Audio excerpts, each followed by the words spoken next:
So we're going to tile to the nearest line of this all the way around. All the way around, all the way to there, and then all the way to there. Then we're going to drop down and we're just going to tile this line here all the way across. So all we're doing is tiling up to that point, and then all that up to that point to the same height as this doorway all the way around. Then the full floor, freestanding bath, rad, tight, tight, and that's it. Beautiful.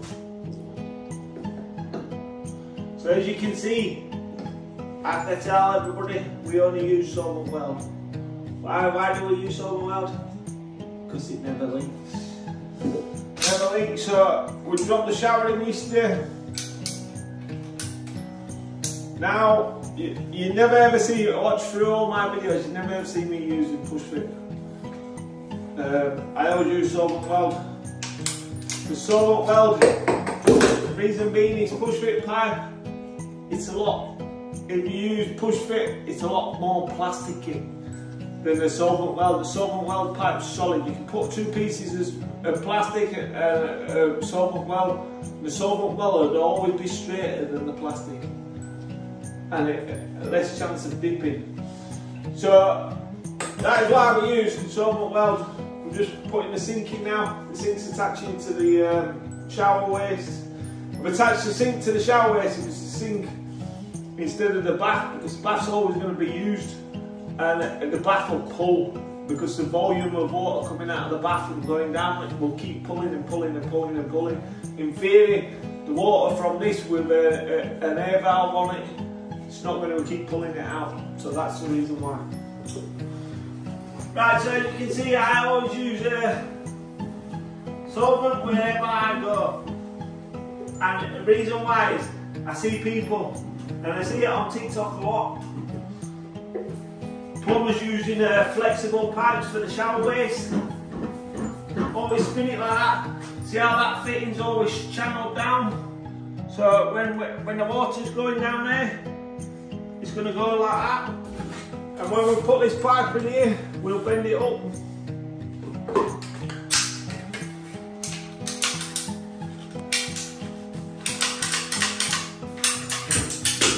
We're going to bend it up in a minute, and I'm going to put it in. I'm just going to have that there, so I can cut my pipe out and I'll pull it out, and then when Tyler comes in, Tyler, come on, it's past wash.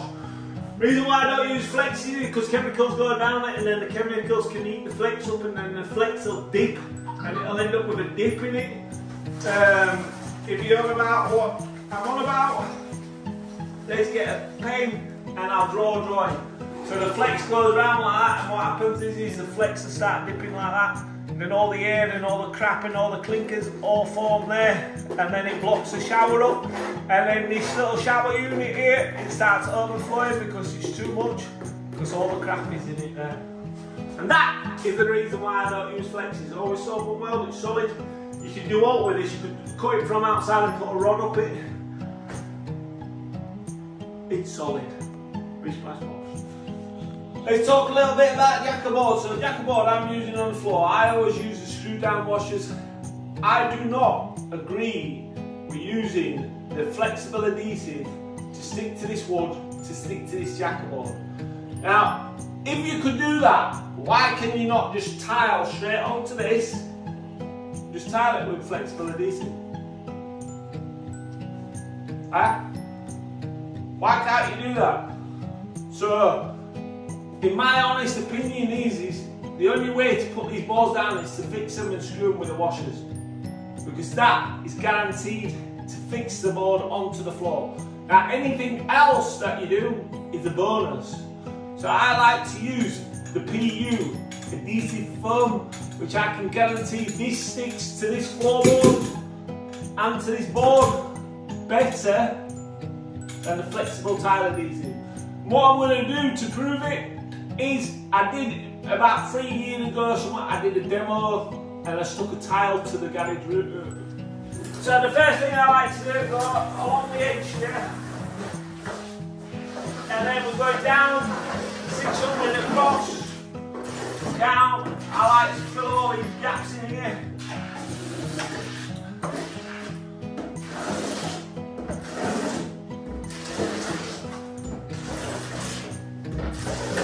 This is PU adhesive, this is not foam.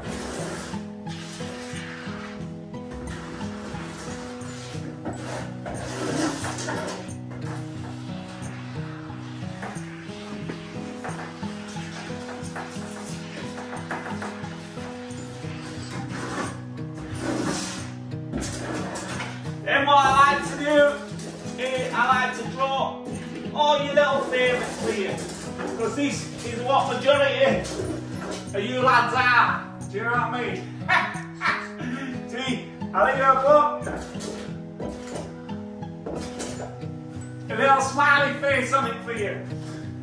Make sure 50 marks, 50 lines all the way down. You don't need chunks in it.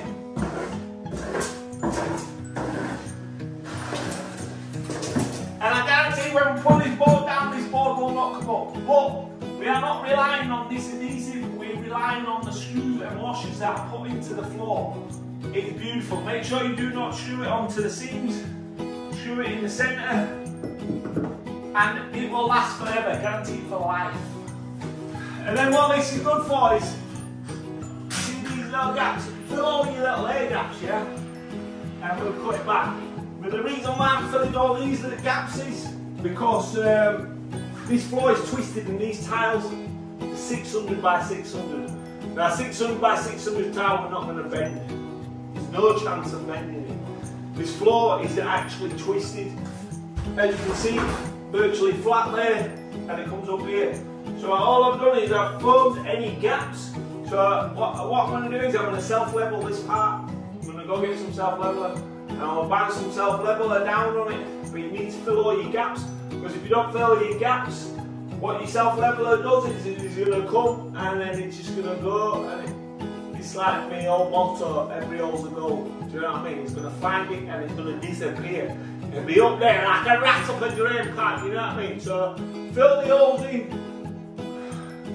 We were going to follow the floor, but we can't follow this floor. We're going to have to try and do something because the tiles are not going to bend. So we're going to pack this bit up, level this up, try to twist it back in.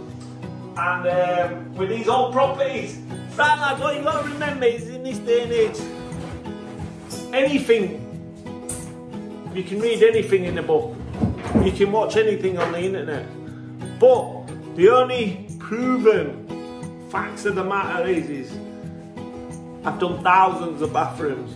I'm a master at bathrooms. I know what works and I know what don't work. And I don't need a book for it. It's all in there. Because I've seen it. Do you know what I mean? You remember. I've seen it. Bish Bash Bosh. Don't forget, like, share and follow. 27 years, I have never, ever had a cracked floor. Ever. And remember back in there we used to use the mesh. Then we went on to ply, then we went on to jackerboard. I've only gone on to jackerboard because it's easier than ply. There's no wrong with ply. I've never had a damaged floor with ply, and I've never had a damaged floor with jackerboard either. So I understand a lot of you out there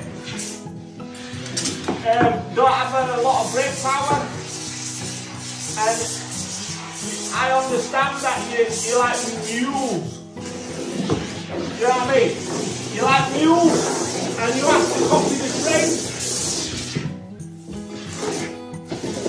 And that is what you are. That's what you're about. I don't need to copy the trends because I make the trends. That is the difference between MJC Kitchens and Bathrooms and a lot of you numpties out there. I am just quality. I am confident in my work. And it just works like a dream. Right, so all my floor's done. So I formed all the gaps because what we're going to do is we're going to cut that off. This dries in 20 minutes. We're going to cut all that off and then we're going to self-level the floor. This section here to get the twist out of it because the 600 by 600 tiles won't do it. What you can see, that's the difference in the level. These tiles are 600 by 600s.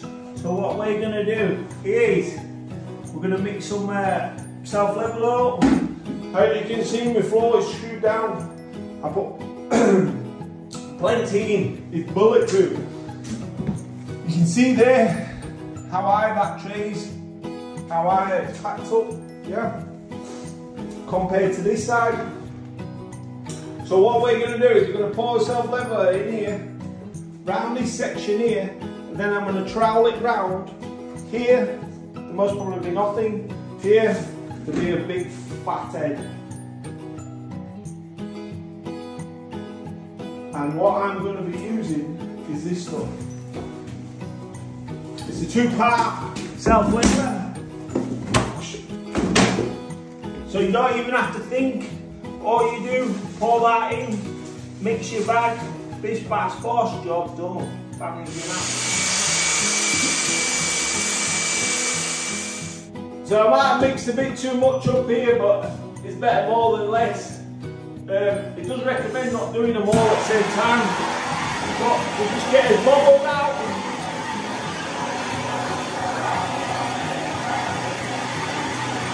Give it a couple of minutes, burst the bubbles, and then we get it down. So with this here, we're going to pour it on this section, then I'm going to trowel it in, and we'll get the twist out of it.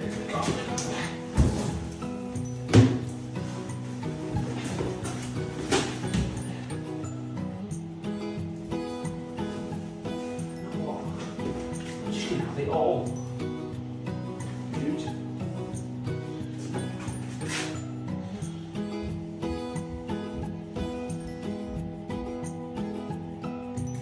Nice, you can see how it's brought it up there.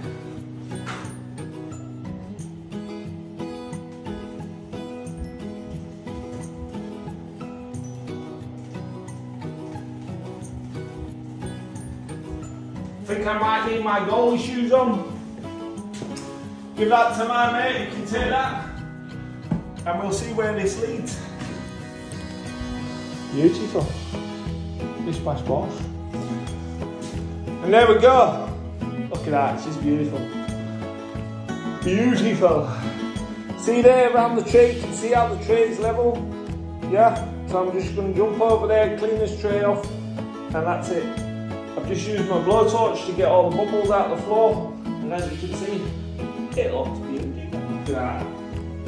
Form to that tray beautifully. You can see the line, my tray's level, all ready for tiling, made it level, make a massive difference for the bath. I didn't realise it was that far out, that bad. But, these bang on now. This bang on. Let's get on. Don't forget to like, share and follow MJC Kitchens and Bathrooms, the one and only.